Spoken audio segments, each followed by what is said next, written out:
Praise the Lord, our daily bread. Psalms chapter 3, verse 8.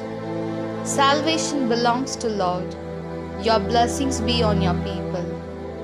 O Almighty God, thank you for giving this wonderful verse. May your presence showers on us.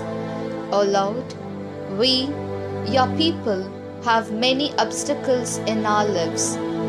We stand before you weary and with many obstacles in our lives, such as lack of employment, family peace and harmony, career advancement, lack of children, physical ailments, economic crisis, debt, etc.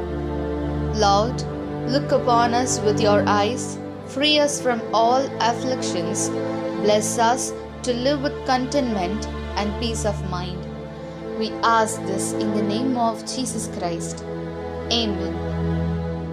அன்றாட உணவு. திருப்பாடல்கள் அதிகாரம் 3 இறைவார்த்தை 8. விடுதலை அளிப்பவர் ஆண்டவர், அவர் தம் மக்களுக்கு ஆசி வழங்குவாராக. அன்பின் தகப்பனே, இன்றைய நாளிலே இந்த இறை மன்னாவை கொடுத்ததற்காக நன்றி ஆண்டவரே. இறைவா, உமது மக்களாகி எங்களுக்கு வாழ்வில் பல தடைகள் இருக்கின்றன.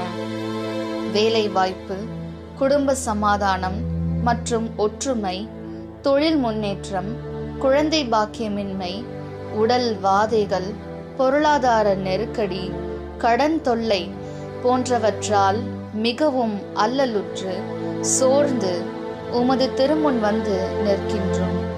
எங்களை கண்ணோக்கி தயை கூர்ந்து அனைத்து பிரச்சனைகளிலிருந்து விடுதலை அளித்து எங்களுக்கு ஆசி வழங்கி மன நிறைவுடனும் மன அமைதியுடனும் வாழ எங்களை ஆசிர்வதியும்.